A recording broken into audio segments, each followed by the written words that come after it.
মেঘনা নদীর বুকে একটা চর ভেসে উঠেছে। সেই চরটারও আবার নাম পড়েছে মিনি কক্সবাজার। হ্যালো এভরিওয়ান, কেমন আছেন সবাই? আশা করছি বেশ ভালো আছেন।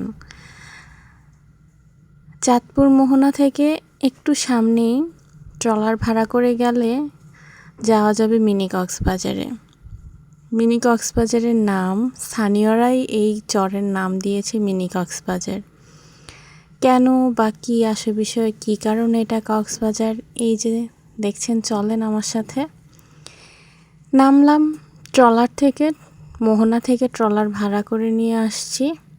এখানে অনেক দর্শনার্থীরা আসে এই মিনি কক্সবাজারটা দেখতে।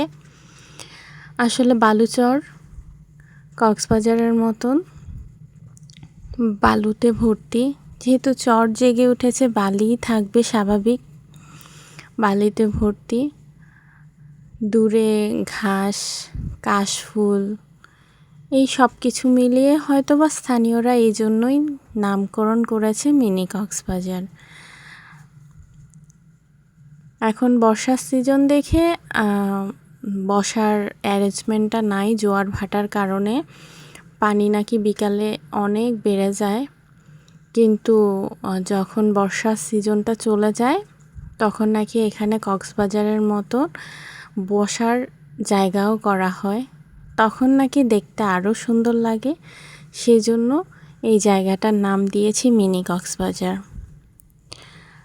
আসলে আমার কাছে কক্সবাজারের সাথে তুলনা করলে কিছুই মনে হবে না, কিন্তু স্থানীয়দের কথা অনুযায়ী, ভাষ্য অনুযায়ী এটা কিছুটা কক্সবাজারের ফিল দেয়।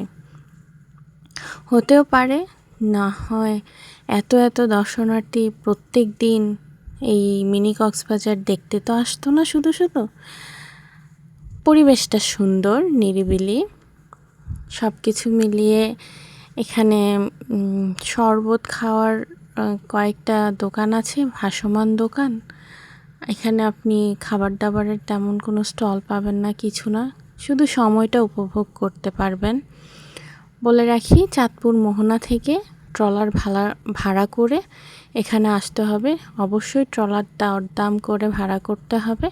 কয়েকজন মিলেও একটা ট্রলার ভাড়া করতে পারেন, অথবা নিজেরাও ট্রলার ভাড়া করে নিয়ে আসতে পারেন। অনেক দাম হাঁকায়, আপনারা দামাদামি করে আসবেন। আমাদের এই অল্প কিছুক্ষণের মিনি কক্সবাজার ট্যুর শেষ করে আমরা ট্রলারে করে আবার চাঁদপুর মোহনার দিকে চলে যাচ্ছি। কেমন লাগলো ভিডিওটি জানাবেন। আল্লাহ হাফেজ।